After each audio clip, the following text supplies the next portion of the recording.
The morning of June 15th dawned with that particular quality of golden light that seems to bless only the most significant of occasions. In the village of Little Wickham, nestled between rolling hills and ancient oak groves, the residents had awakened with the pleasant anticipation that accompanies a well-regarded social event. Miss Jane Marple, seated in her cottage garden with her morning tea, observed the early stirrings of preparation with the gentle interest of one who had witnessed many such celebrations over the decades. The marriage of Miss Vivian Hartwell to Mr. Charles Pemberton was to be the social event of the season. Miss Marple had known Vivian since childhood, a spirited girl who had grown into a young woman of remarkable beauty, though one whose romantic inclinations had always struck Miss Marple as somewhat impetuous. The engagement to Charles Pemberton, heir to considerable textile holdings, had surprised no one who understood the practical considerations that often governed such unions in their circle. The wedding party assembles.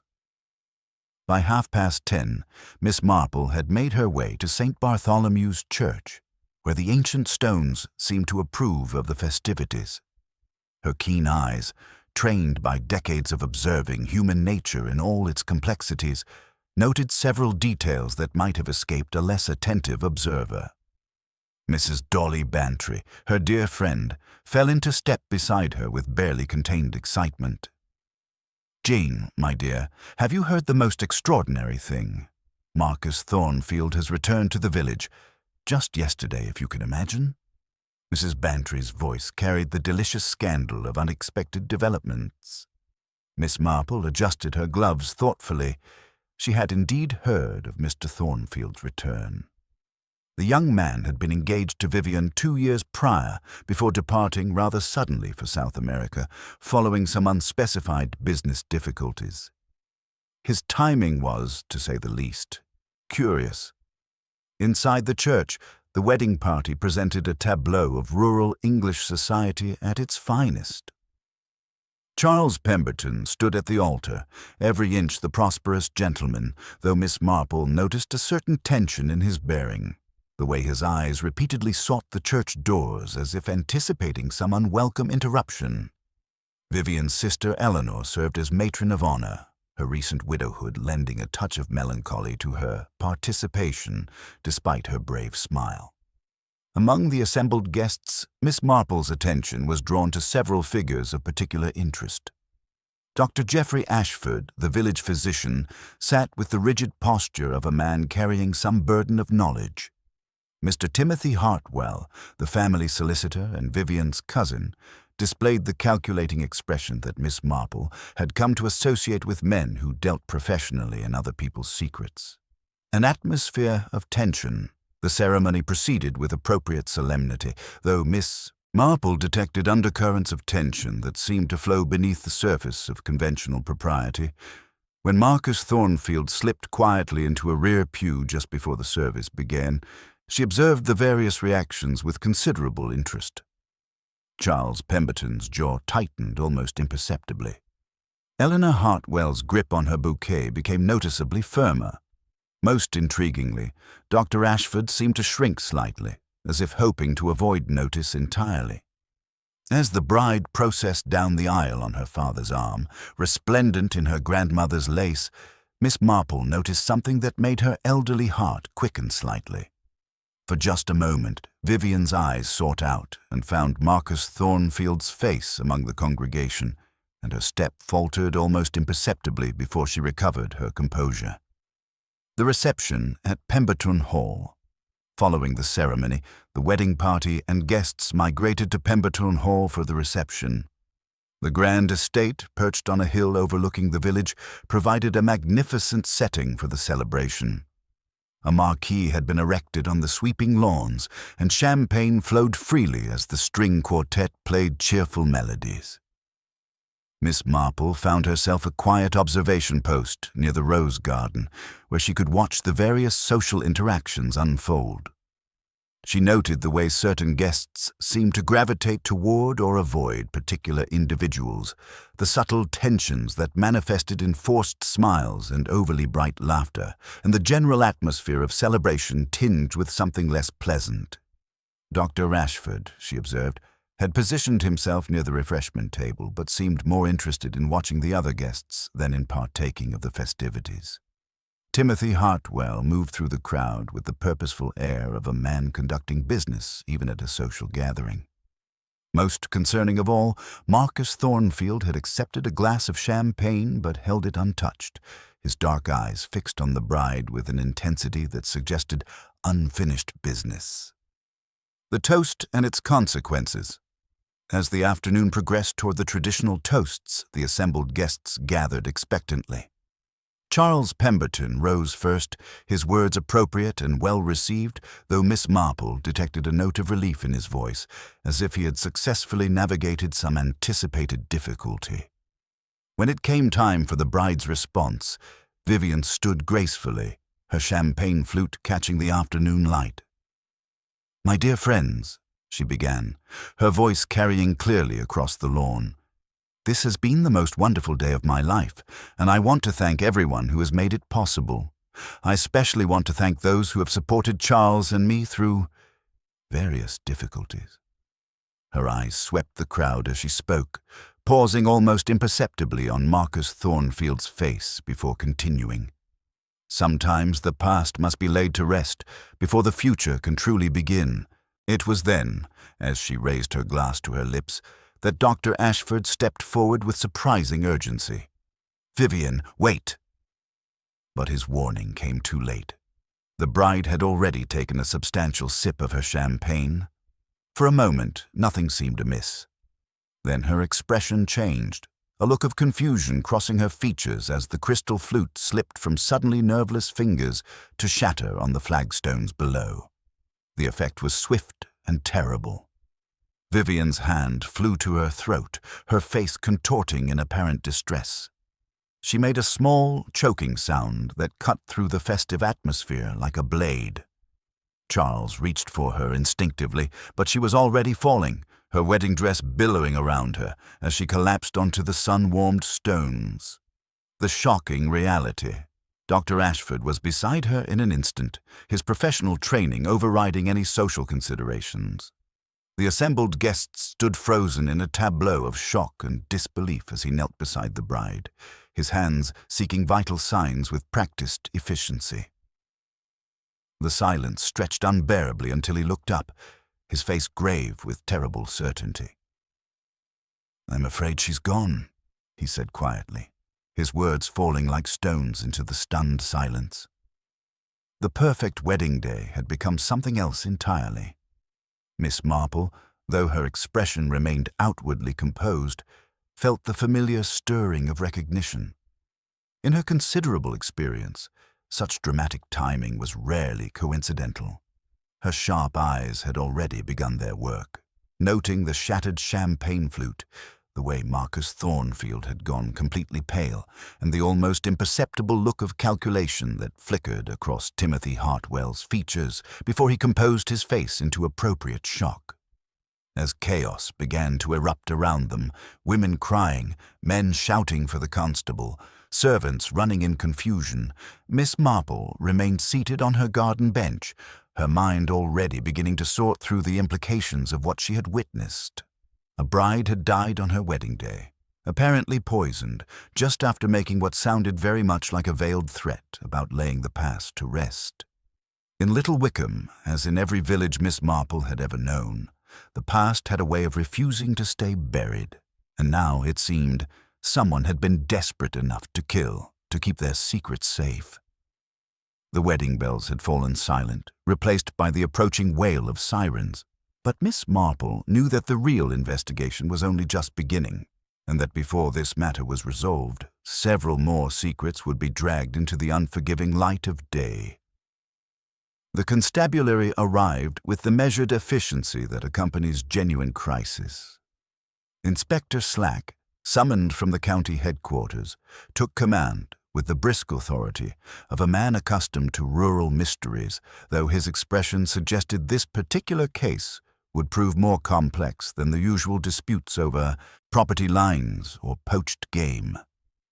Constable Polk, red-faced and perspiring, shepherded the wedding guests into the drawing room while the marquee was sealed and the ground secured. By evening, Little Wickham hummed with the peculiar energy that follows shocking events. The tragedy had transformed from a private catastrophe into public entertainment, with each household contributing its own theory to the growing collection of explanations. At the post office, Mrs. Penhaligon declared with authority born of her position that money always tells the tale, while Mr. Jellicoe at the greengrocer's pronounced darkly that he'd seen trouble brewing when Charles Pemberton had checked the church doors twice before the ceremony. Miss Marple found herself the recipient of numerous callers throughout the remainder of that dreadful day. Mrs. Bantry arrived first, naturally, settling into the familiar chair with the air of someone seeking both comfort and enlightenment from a trusted source. "Jane, I simply cannot comprehend it," she declared, accepting tea with trembling hands. "Poor Vivian, and on such a day. Though I must say that Marcus Thornfield business seems rather suspicious, doesn't it?" Before Miss Marple could respond, Miss Weatherby from the post office bustled in with information that proved most illuminating. "Ladies, you'll never guess what I've discovered. That Marcus Thornfield has been staying at the Lamb and Flag under an assumed name for nearly a week. Mr. Crumpet only realized who he was this morning when he saw him at the church." This revelation prompted considerable reflection. A week's secret residence suggested premeditation rather than impulsive passion, though Miss Marple had learned that human motivations rarely followed such neat categories. "Surely you don't think Marcus could have—" Mrs. Bantry began, then stopped herself. "People don't murder those they love, do they, Jane?" Miss Marple's needles clicked thoughtfully. "My dear, in my experience, love and hatred often spring from the same source, though I must observe that the method seems rather public for a crime of passion." Their discussion was interrupted by young Constable Williams, appearing at the door with the desperate air of someone thoroughly overwhelmed by his first murder investigation. "Begging your pardon, Miss Marple, but Inspector Slack won't arrive until morning, and I'm rather at loose ends about the contradictory information we're receiving." Miss Marple invited him in with gentle courtesy. "Perhaps you might share some of these contradictions, Constable. Sometimes an outside perspective proves helpful." The young policeman consulted his notebook with obvious relief.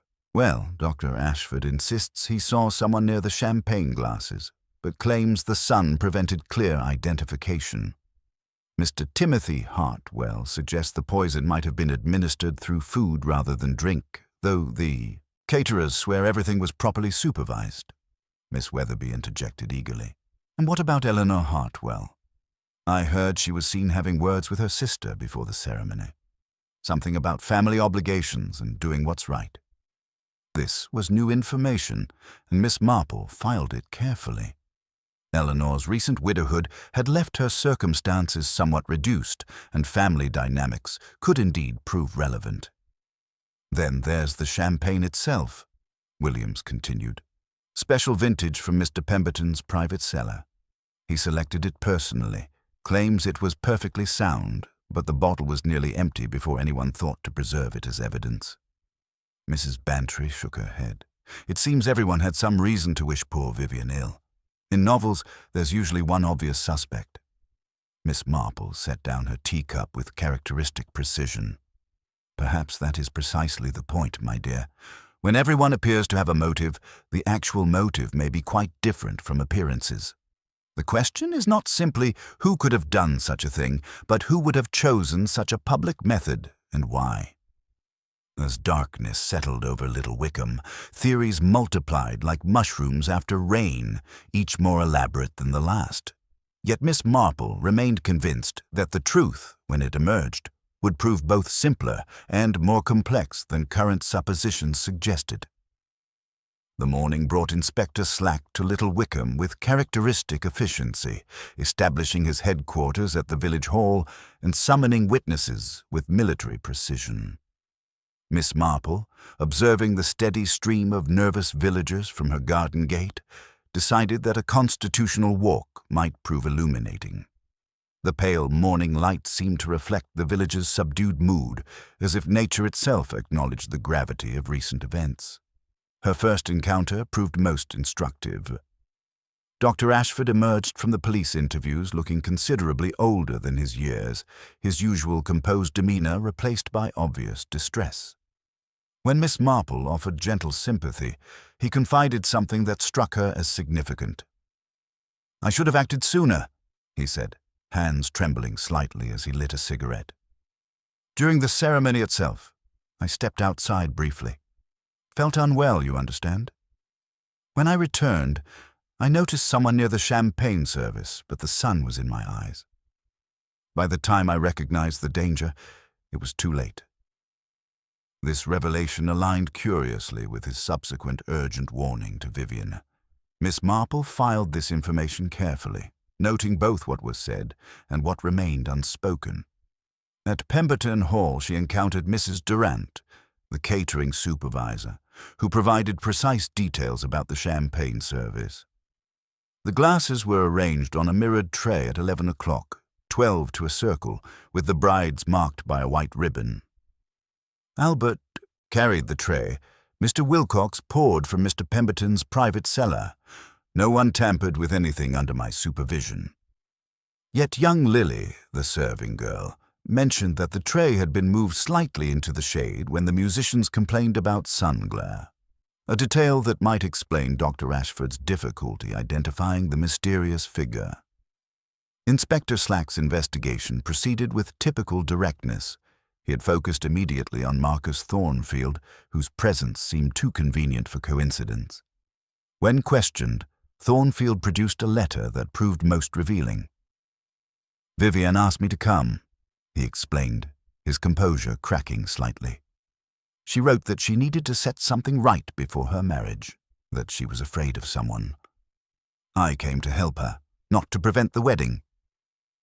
Miss Marple, examining the letter with the careful attention she gave to knitting patterns, noted the faint impression of a blotter and a torn corner where the paper had caught.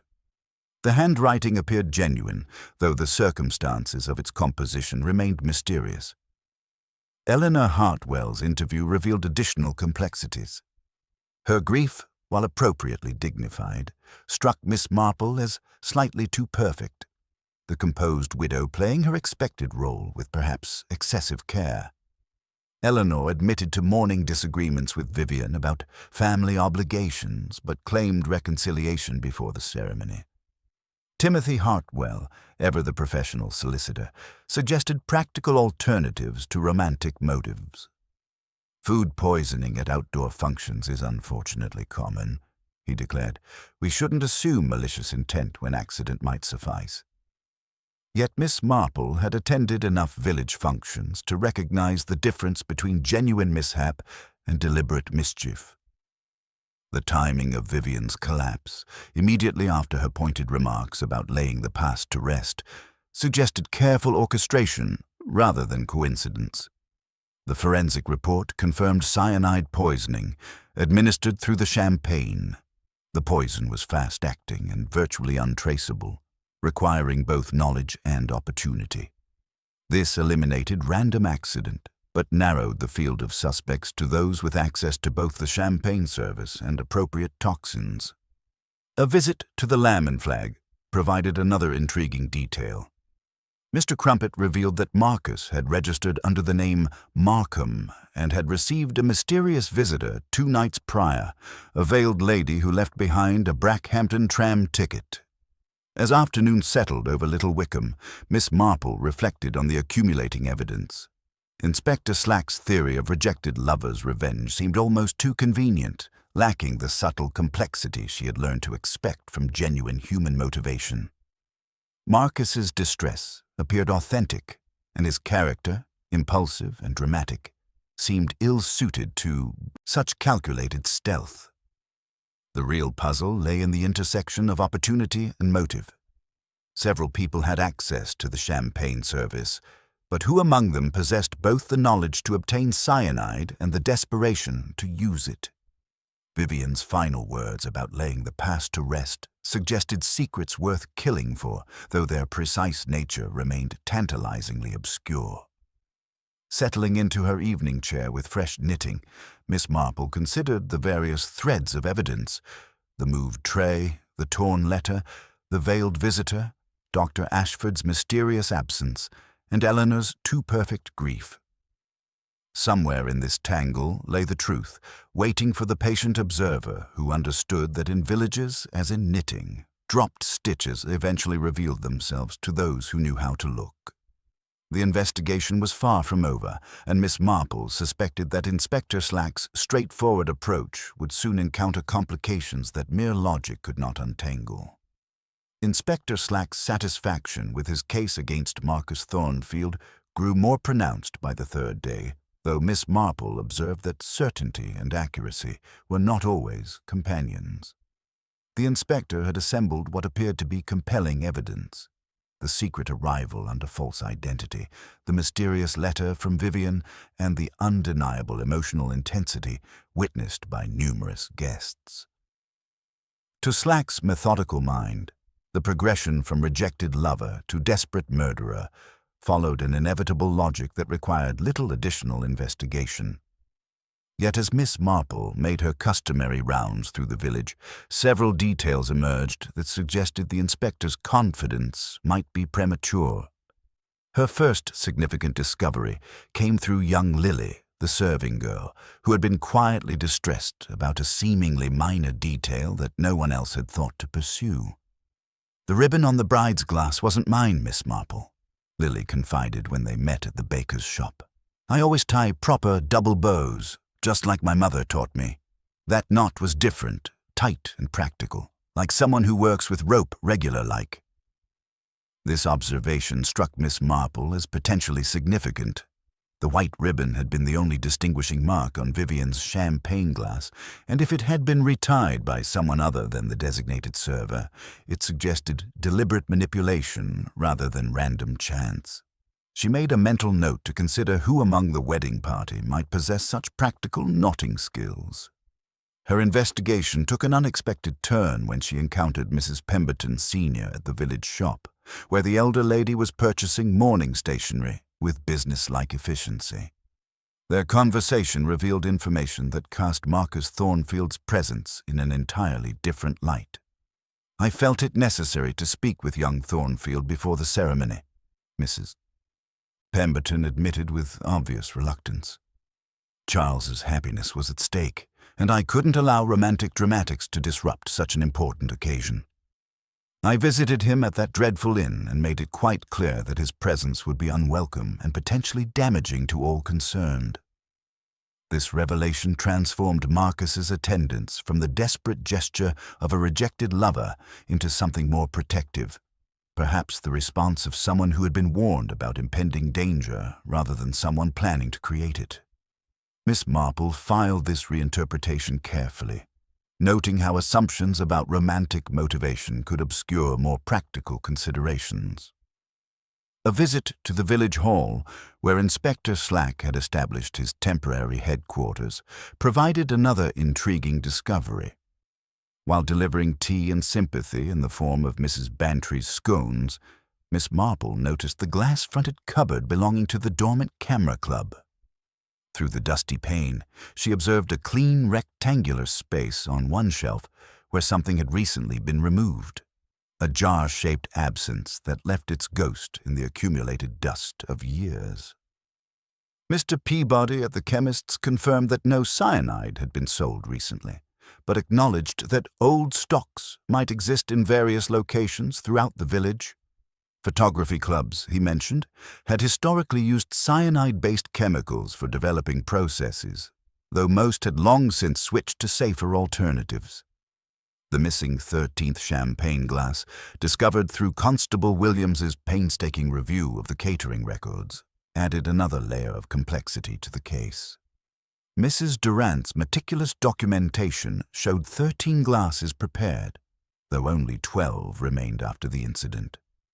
The vanishing glass suggested either remarkable presence of mind or careful premeditation, qualities that seemed inconsistent with a crime of passion. Eleanor Hartwell's behavior continued to strike Miss Marple as oddly calculated. During a chance encounter at the church, where Eleanor was arranging funeral flowers with suspicious efficiency, her conversation revealed curious priorities for a grieving sister. Timothy mentioned some irregularities in Father's estate that required immediate attention, Eleanor explained, her hands steady as she worked with white roses. Family, financial matters? Can't wait for grief, unfortunately. Vivian's marriage would have simplified certain obligations.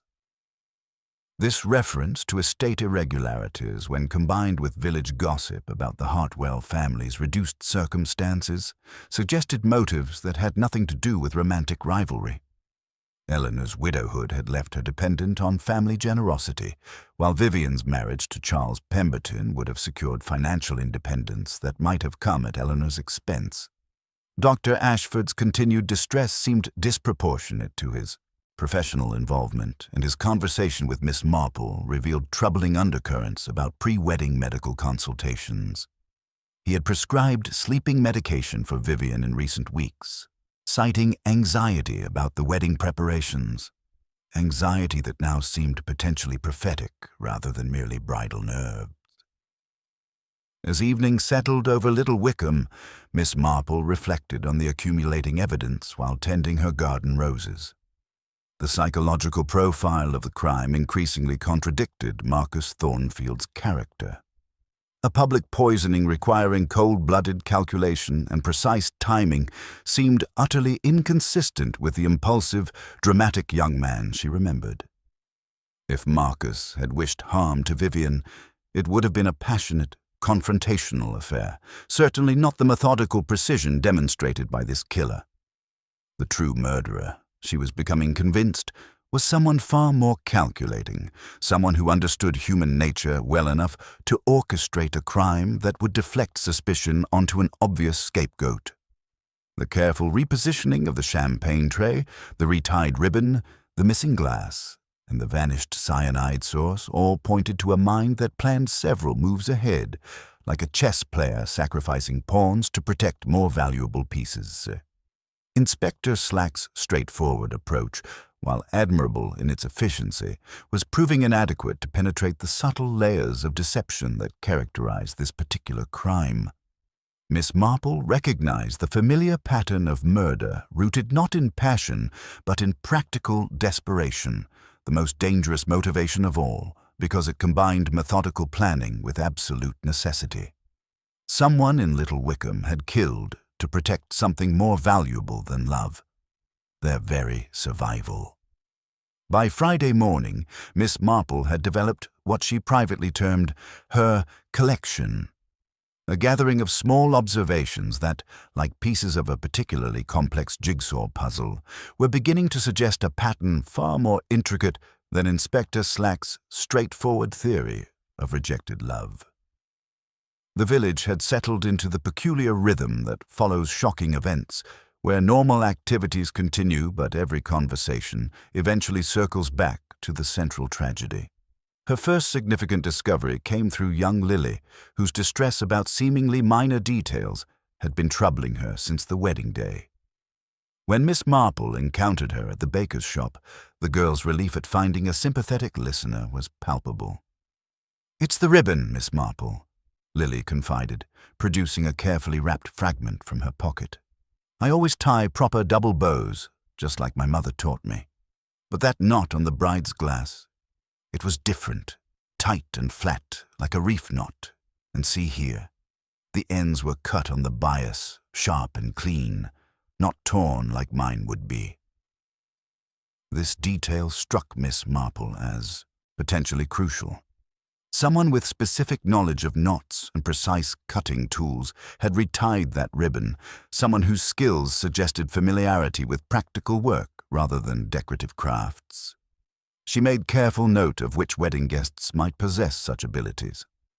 Her investigation took an unexpected turn during a condolence visit to Timothy Hartwell's office, where she had gone ostensibly seeking advice on a minor probate matter.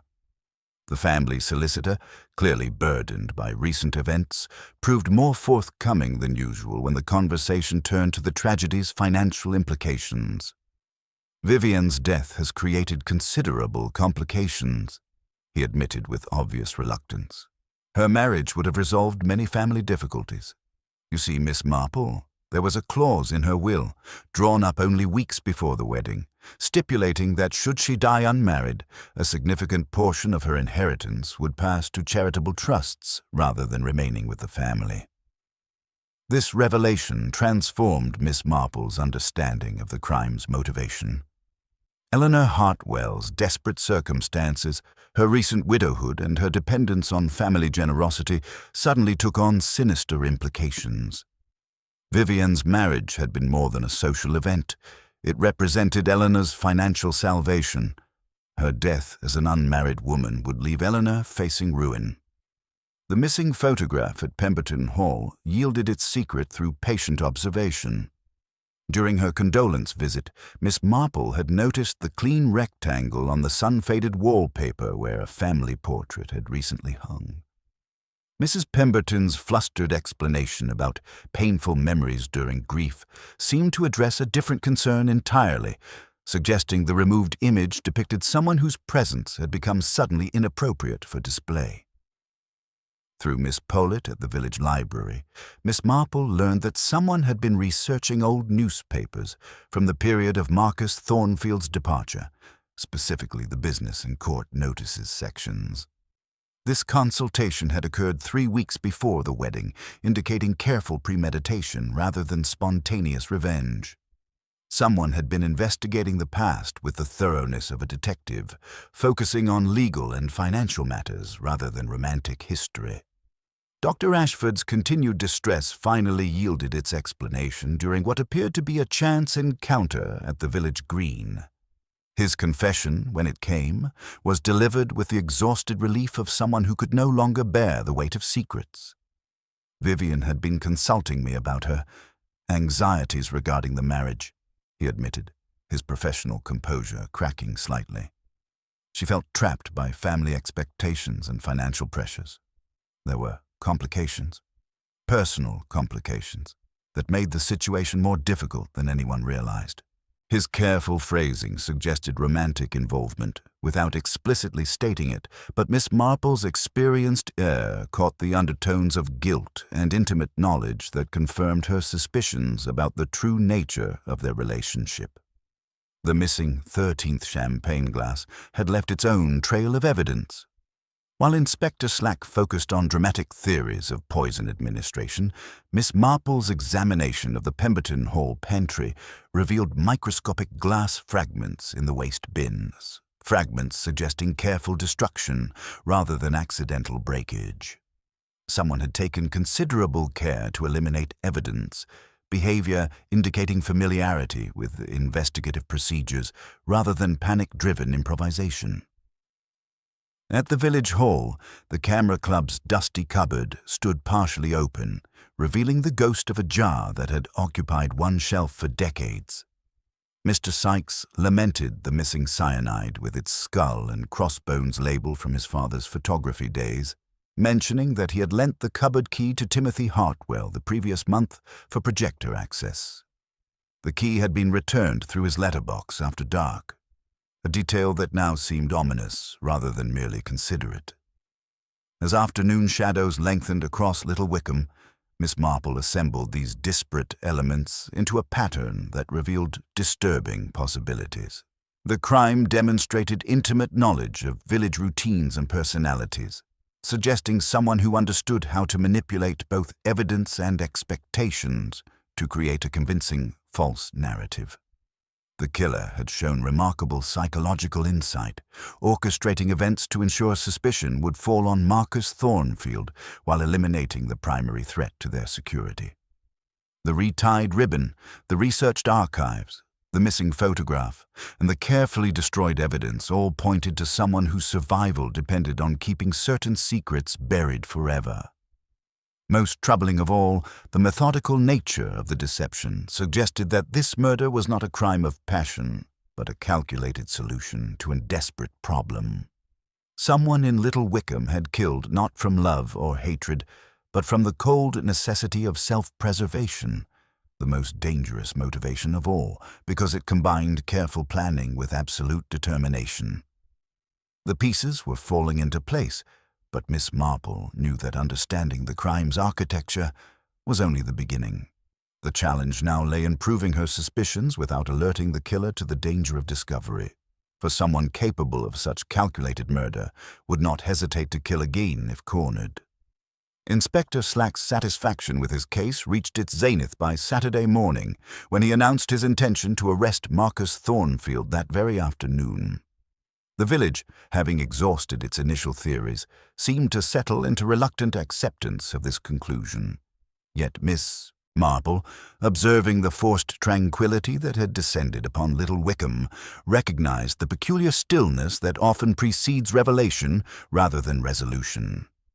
Her morning constitutional took her first to the post office, where Mrs. Penhaligon's reluctance to share certain information with the inspector proved illuminating. 3 weeks before the wedding, she had processed a registered letter addressed to Marcus Thornfield in London. A letter bearing Eleanor Hartwell's return address and marked personal and confidential. This correspondence had preceded Marcus's arrival by several days, suggesting orchestration rather than spontaneous passion. At the Lamb and Flag, Mr. Crumpet provided additional details about the mysterious veiled visitor. She had arrived after dark on Wednesday, remaining closeted with Marcus for nearly an hour before departing through the garden exit. Most significantly, she had left behind a small glass vial that Marcus had immediately disposed of in the fireplace, behavior suggesting either guilty knowledge or careful manipulation. Miss Marple's visit to the Hartwell cottage, ostensibly for condolences, revealed a telling detail on Eleanor's writing desk. Among the elegant stationery lay a small silver letter opener, its blade finely honed and its handle bearing the unmistakable pattern of a reef knot etched into the metal, the same distinctive, practical knot young Lily had described on the champagne glass ribbon. Eleanor's conversation proved equally revealing in its careful omissions. She spoke of Vivian with polite regret rather than raw grief, steering discussion repeatedly toward inheritance complexities and her precarious financial position. Vivian's will was most unfortunate, she stated with tight control. Such a significant portion to charity leaves me in truly desperate circumstances. Timothy Hartwell's office provided confirmation of the financial motive. The family trust contained provisions that seemed eccentric when drafted, but now appeared prophetic. If Vivian died unmarried, her inheritance would pass to charitable institutions, but Eleanor would receive substantial administrative fees for overseeing the transition. Rather than preventing loss, Eleanor had killed to ensure gain. Dr. Ashford's surgery revealed the source of both poison and emotional complication. His consulting room contained a locked cabinet with various medical supplies, while his conversation disclosed his romantic involvement with Vivian and her growing desperation to escape family pressures. She felt trapped from all sides, he admitted with haunted eyes. She was trying to find a way out without causing scandal. The missing photograph from Pemberton Hall yielded its secret through Mrs. Pemberton's cleaning lady, who mentioned that the removed portrait had shown Eleanor's own wedding party 2 years prior, a ceremony where Dr. Ashford had served as witness, and Timothy Hartwell had handled legal arrangements. The photograph's removal suggested someone's desire to eliminate evidence of close collaboration between the 3 individuals who possessed necessary knowledge and opportunity. At the village hall, the camera club's dusty cupboard revealed its ghost, a clean rectangular space where cyanide had resided for decades. Mr. Sykes mentioned lending the cupboard key to Timothy Hartwell the previous month, with the key returned anonymously through his letterbox after dark. The solicitor's research into Marcus Thornfield's business difficulties had been thorough and methodical, focusing on vulnerabilities that might make him susceptible to manipulation. As afternoon shadows lengthened, Miss Marple reflected on the emerging pattern. Eleanor Hartwell had orchestrated not merely murder, but elaborate deception, using her intimate knowledge of family finances, village routines, and human psychology to create a compelling false narrative. By summoning Marcus to the village and creating circumstances that would naturally focus suspicion on him, she had constructed a story so psychologically satisfying that even experienced investigators would accept it without deeper examination. The beauty of the plan lay in its exploitation of genuine emotions and relationships. Marcus's grief and obvious turmoil only strengthened the illusion of guilt, while Dr. Ashford's romantic involvement provided both access to poison and emotional motivation for cooperation. Timothy Hartwell's professional skills had been employed to manipulate evidence and legal vulnerabilities. Most disturbing was the realization that Vivian's murder had been planned with cold calculation, using her trust in family members to ensure she would walk willingly to her death. The conspiracy had transformed love and professional duty into instruments of betrayal, exploiting every relationship that should have protected her. The challenge now lay in proving these suspicions without alerting the conspirators to discovery's danger.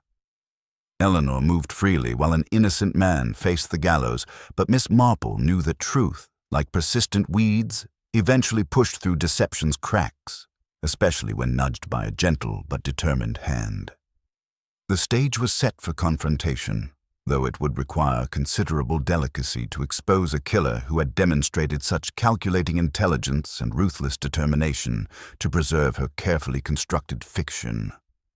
Sunday morning's tranquility shattered with news that rolled through Little Wickham like thunder across summer fields.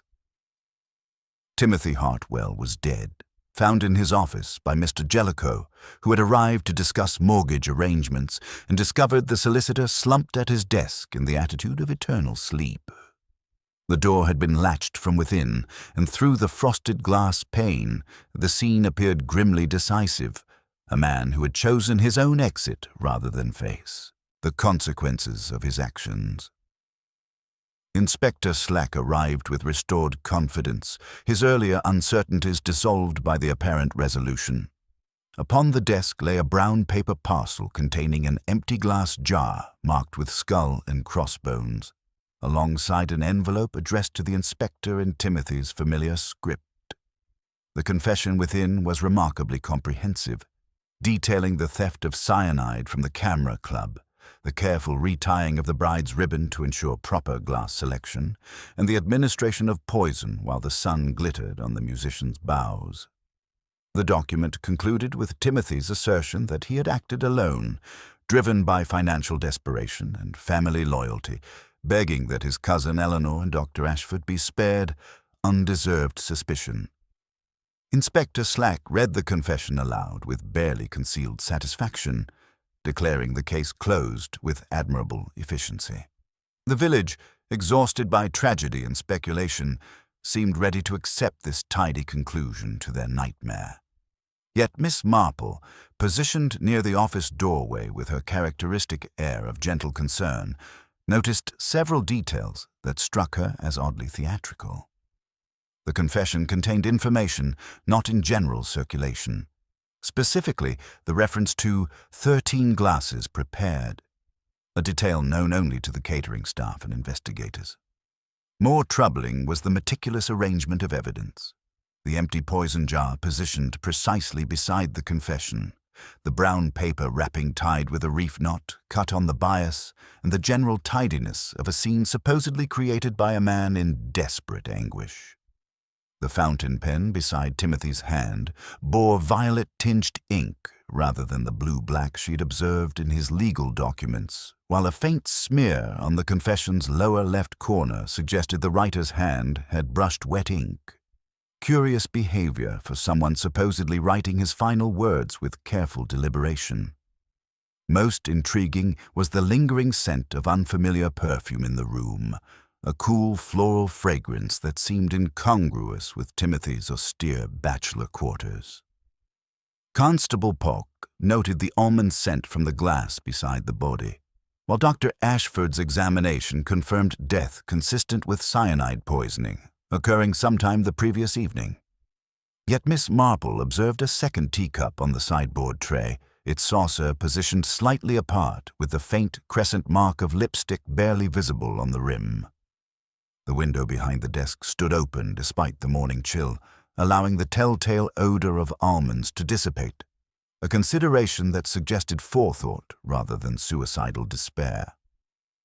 Eleanor Hartwell arrived with appropriate grief and a black crepe veil that trembled convincingly in the drafts.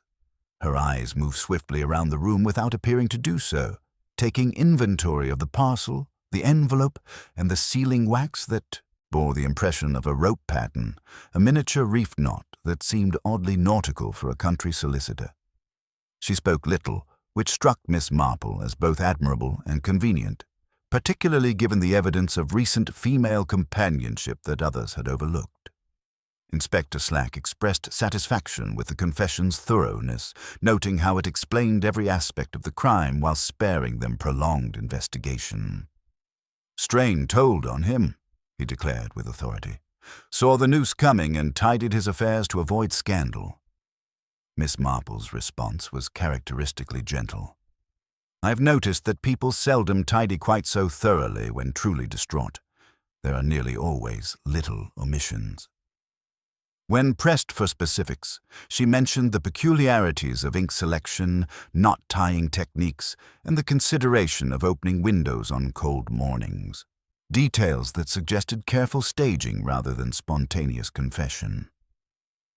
Dr. Ashford's departure revealed his continuing distress through hands that trembled as he attempted to light a cigarette. In the lane outside, he approached Miss Marple with the desperate air of a man cracking under accumulated pressure. "He didn't do it," he whispered hoarsely. "Timothy was weak in some ways, but not like this. He wouldn't have brought harm to Vivian."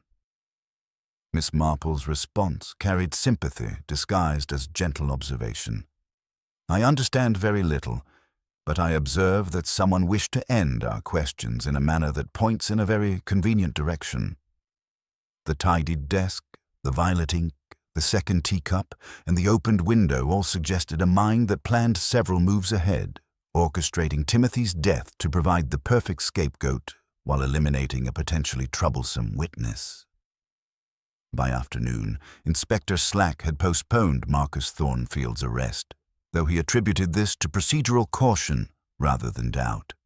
Yet Miss Marple recognized that if Timothy's death represented the murderer's second act, it had been performed with remarkable boldness, shifting attention, satisfying authority, and removing someone who might have revealed inconvenient truths under pressure.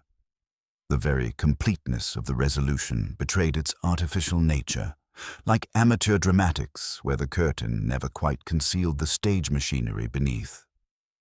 Monday afternoon brought an unseasonable chill to Little Wickham, though Miss Marple suspected the atmosphere owed more to human calculation than meteorological caprice.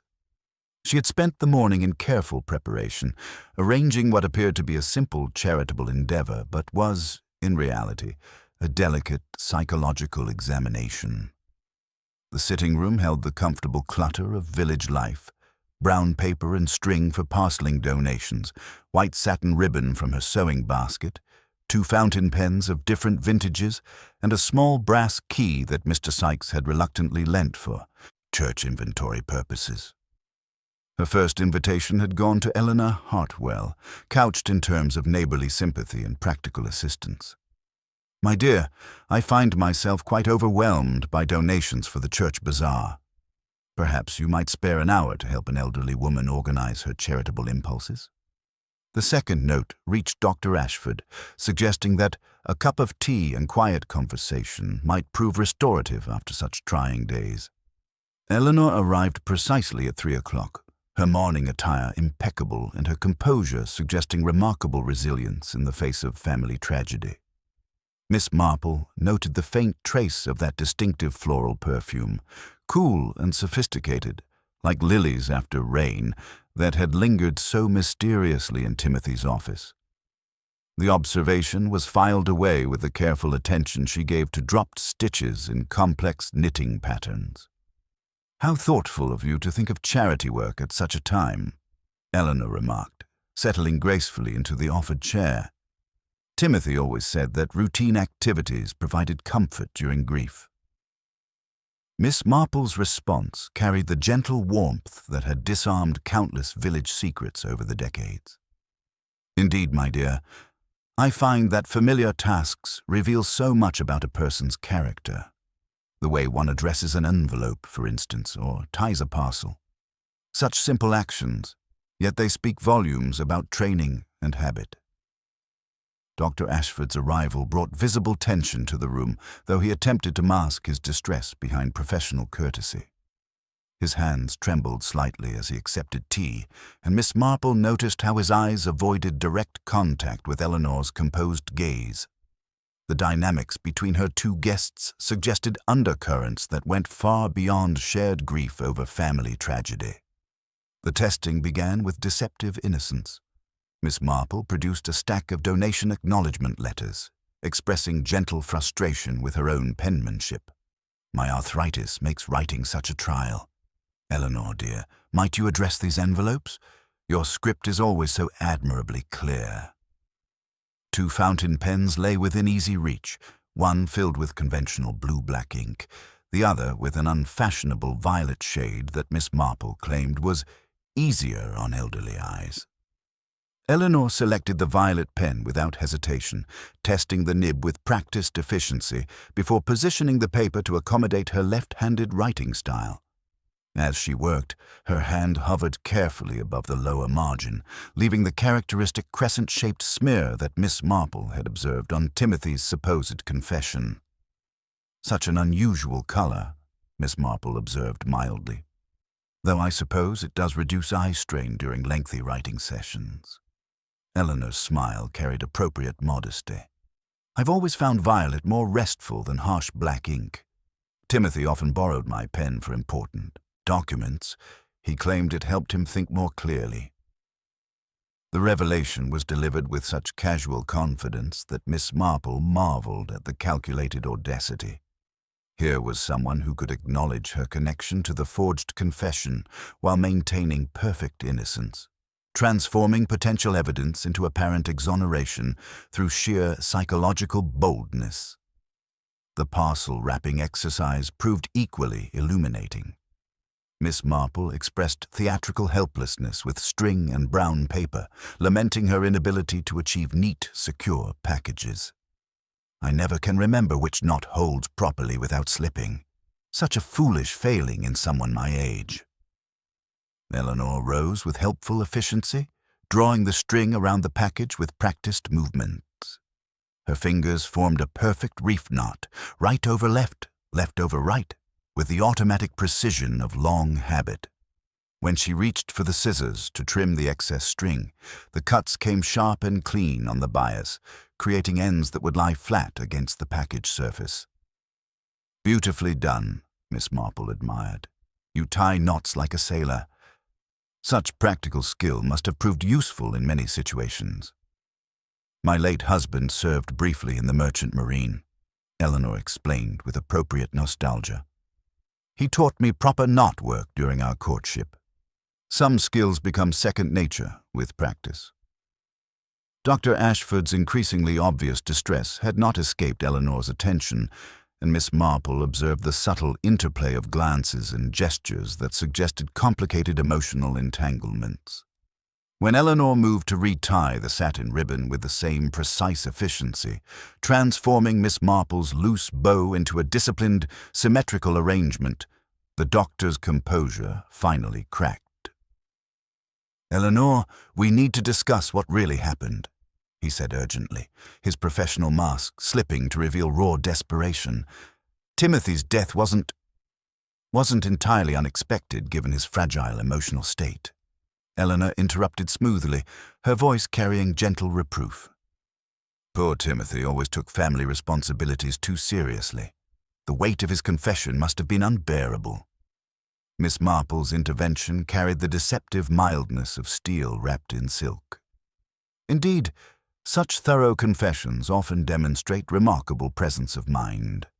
The careful selection of writing materials, the consideration for proper ventilation, even the thoughtful arrangement of evidence, all suggesting someone who remained quite composed despite overwhelming emotion. The verbal fencing continued with increasing intensity, each participant maneuvering for psychological advantage while maintaining the surface conventions of polite conversation.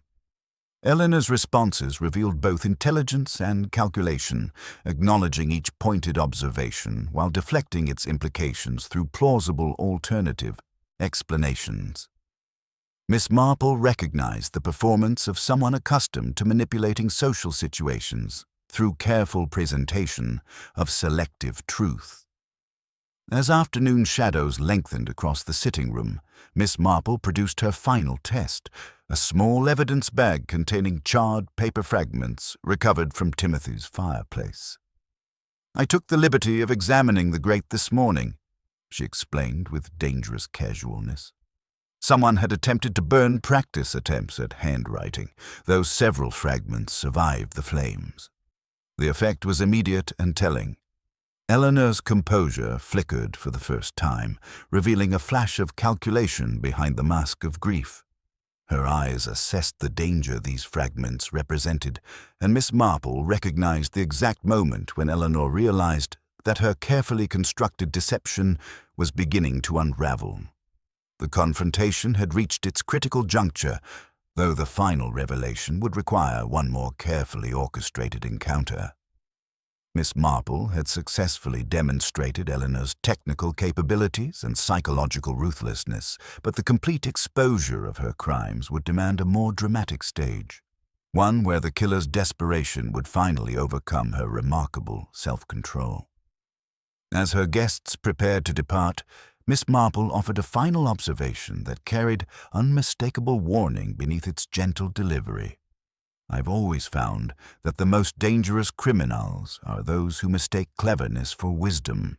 They become so confident in their ability to manipulate others that they forget how much small details can reveal to patient observers."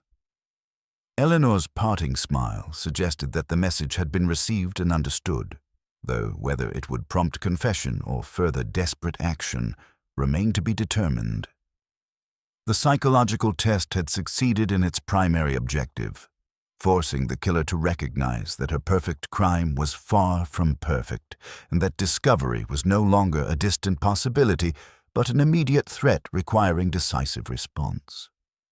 The stage was now set for the final confrontation, where Miss Marple's gentle but relentless pressure would finally shatter Eleanor's remarkable composure and reveal the full scope of her calculated betrayal of family trust and human decency. Wednesday morning brought unseasonable stillness to Little Wickham, as if the village itself held its breath in anticipation of resolution. Miss Marple had arranged what she termed a small clarification in the church vestry, ostensibly to assist the vicar with certain administrative details for the coroner's final report. Inspector Slack attended with reluctant curiosity, while Eleanor Hartwell arrived precisely on time, her morning attire impeccable and her composure suggesting remarkable resilience in the face of family tragedy. The vestry's ancient stone walls seemed to absorb the morning light, creating an atmosphere of solemn contemplation.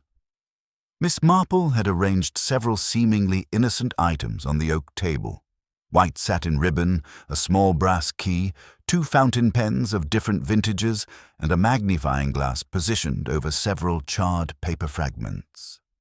Dr. Ashford sat pale and strained in the corner, while Marcus Thornfield remained near the door with the defensive posture of someone still uncertain of his safety.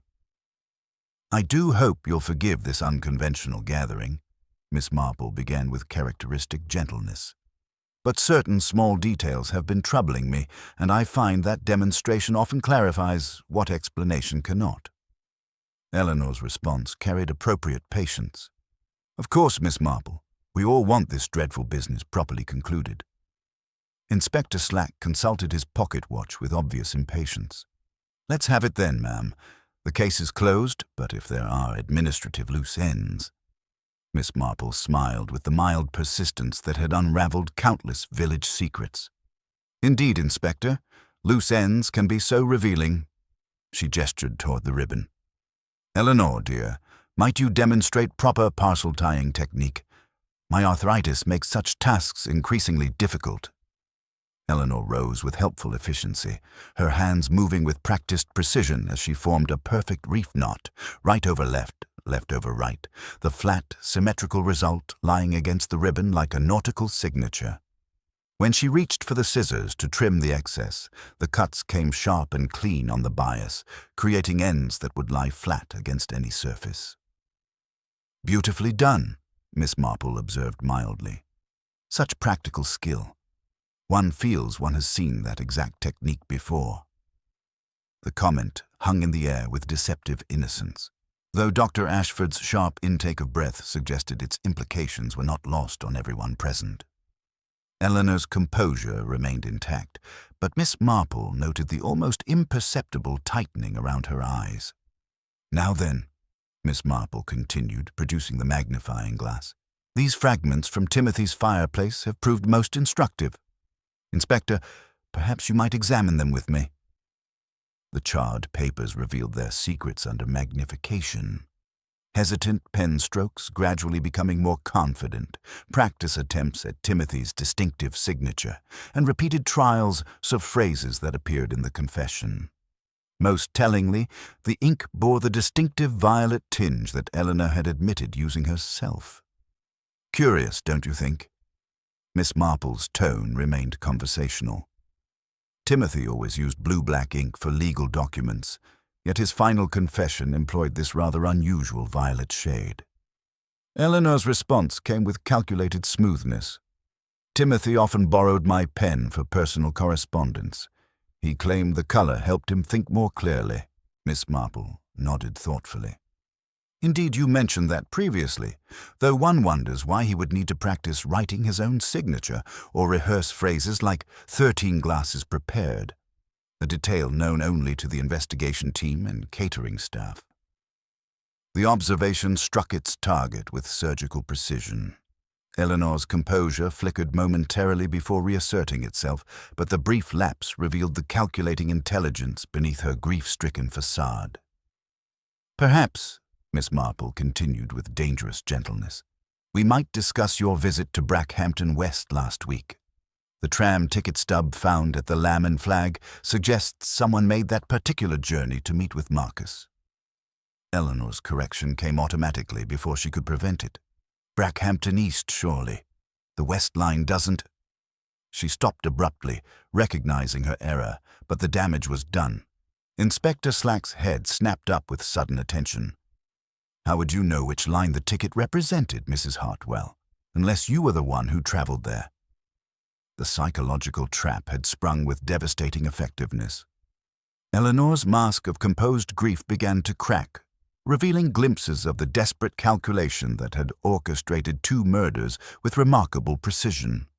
Her eyes moved rapidly around the room, assessing exits and options with the instinctive wariness of someone whose carefully constructed deception was beginning to unravel. "I think," Miss Marple said quietly, "that we should discuss the real circumstances of Vivian's death and why Timothy's conscience became such an inconvenient obstacle to your security." Eleanor's response carried the first hint of her true nature: cold, calculating, and utterly ruthless in pursuit of survival. "I have no idea what you're suggesting, Miss Marple, but these theatrical demonstrations prove nothing beyond your imagination." Yet her protest lacked conviction, and everyone present recognized the fundamental shift that had occurred. The gentle old lady's patient investigation had successfully exposed the killer's methods and motives, though the final confrontation still awaited. Eleanor Hartwell's perfect crime was unraveling thread by thread, and her growing desperation promised that the ultimate revelation would be both dramatic and dangerous. The stage was set for the final act of this deadly village drama, where truth would finally triumph over even the most calculated deception. The silence that settled over the vestry carried the weight of accumulated secrets, broken only by the soft tick of the ancient clock and Eleanor Hartwell's carefully controlled breathing. Miss Marple observed the subtle tension in her posture. the way her gloved hands remained perfectly still, the almost imperceptible tightening around her eyes that suggested a mind calculating rapidly behind the facade of composed grief. I find myself troubled by small inconsistencies, Miss Marple began with characteristic gentleness, her fingers tracing the white ribbon on the table. This knot work, for instance.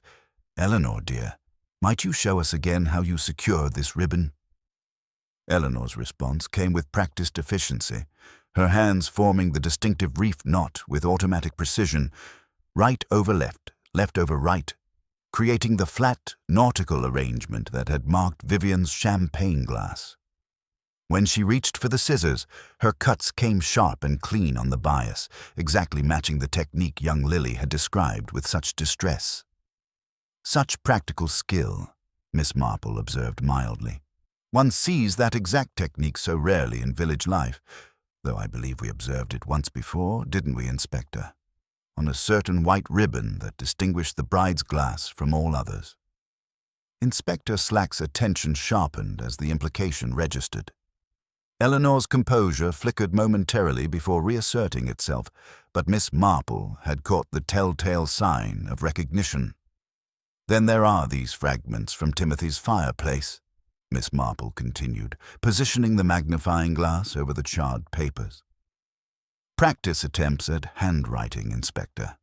Multiple efforts to achieve Timothy's distinctive signature, along with rehearsals of phrases like 13 glasses prepared.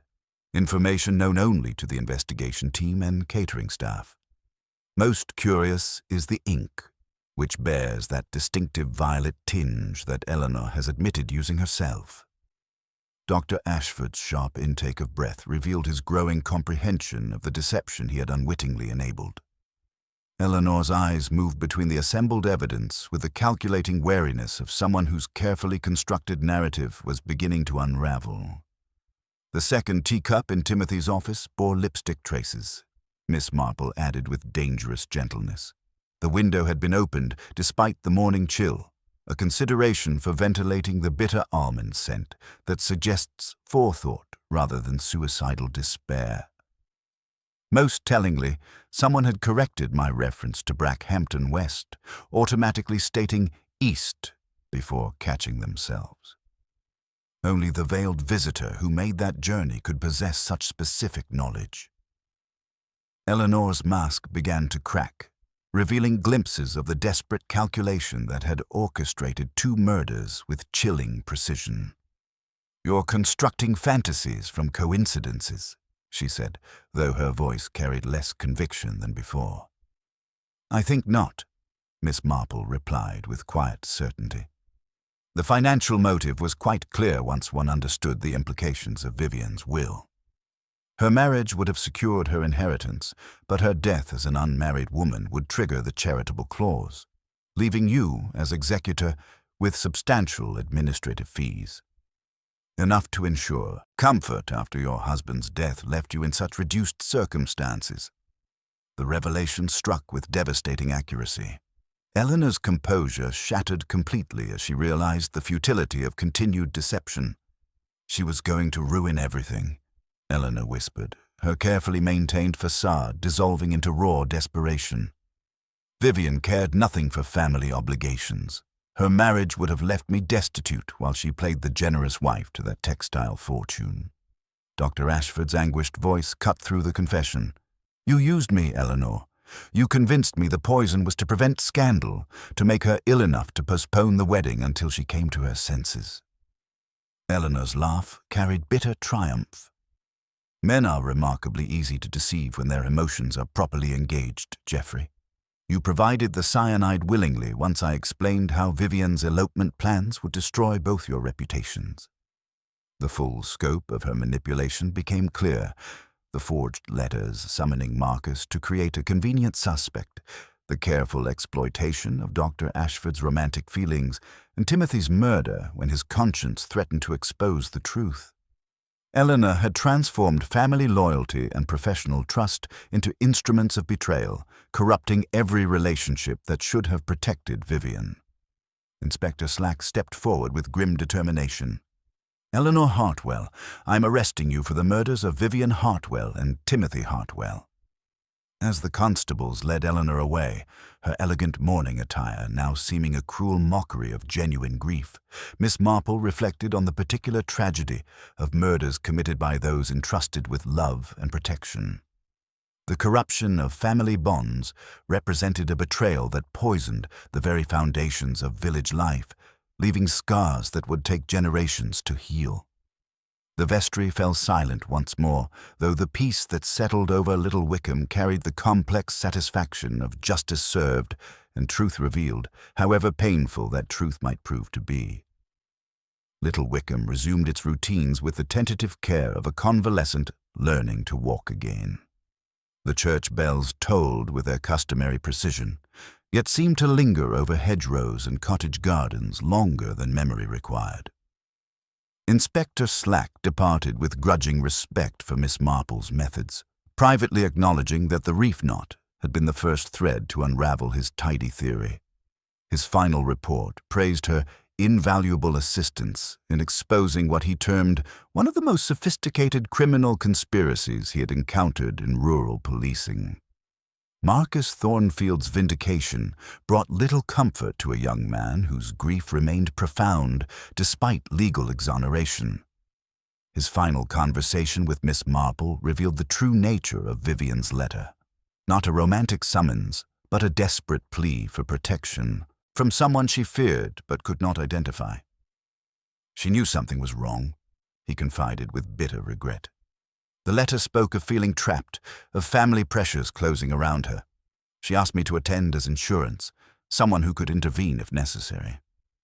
He departed for London within days, carrying daisies for Vivian's grave and the brass key to return to Mr. Sykes, seeking redemption through service rather than flight from scandal.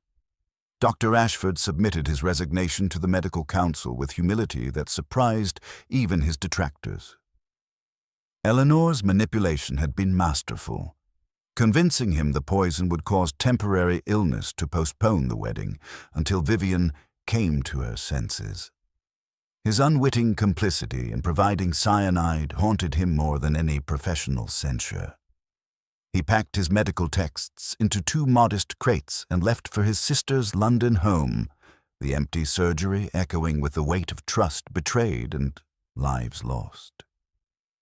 Charles Pemberton moved through Pemberton Hall like a man counting seconds after an explosion, waiting to learn which parts of himself still answered to his name. His decisions came with quiet firmness. Vivian's intended charitable bequests would receive their full portion, and the remaining estate would endow village school scholarships in her memory. It was not justice, perhaps, but something sturdy to place against grief. Eleanor's crimes proved even more extensive upon detailed examination. Timothy's files revealed systematic embezzlement from the family trust over several years, with Eleanor manipulating accounts while maintaining perfect social facades. Vivian's marriage would have triggered audits exposing years of theft, while her death as an unmarried woman provided both cover for missing funds and substantial executors' fees. The financial motive had been the engine, but the fuel was profound entitlement and ruthless determination to preserve her position at any cost. Her confession, delivered with the same calculating precision that had characterized her murders, revealed the full scope of psychological manipulation employed. She had exploited Dr. Ashford's unspoken feelings, Marcus's romantic history, and Timothy's professional loyalty, transforming family bonds and professional ethics into instruments of betrayal. The corruption ran deeper than individual tragedy. It violated the basic trust that made village life possible.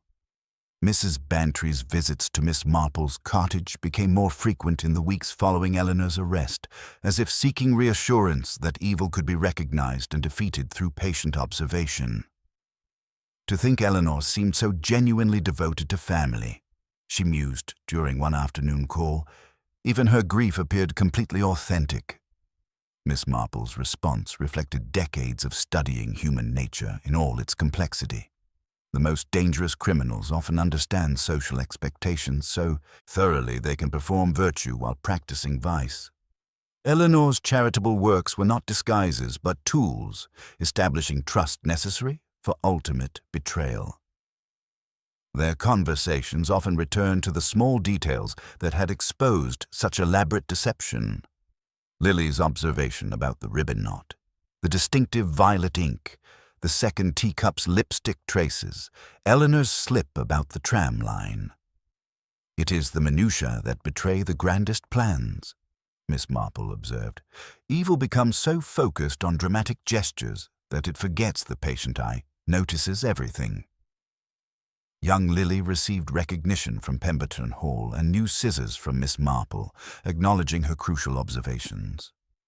Mr. Sykes reclaimed the camera club key with comic solemnity, vowing to modernize inventory and prevent future tragedies born from sentimental preservation of dangerous materials. As autumn settled over Little Wickham, Miss Marple reflected on crimes committed by those entrusted with love and protection. Eleanor's betrayal represented more than murder. It was violation of foundational trust, reminder that evil could wear familiar faces and speak in trusted voices. Yet the resolution also demonstrated truth's ultimate power to overcome sophisticated deception, provided someone possessed patience and moral courage to pursue justice despite personal cost. Walking home through the churchyard where yew trees held their dark counsel and fresh graves wore raw clay like bandages, Miss Marple considered the arithmetic by which villages maintain balance after loss. In Little Wickham, as in every community she had known, the eternal struggle between good and evil continued, its outcome determined by choices made by ordinary people facing extraordinary circumstances.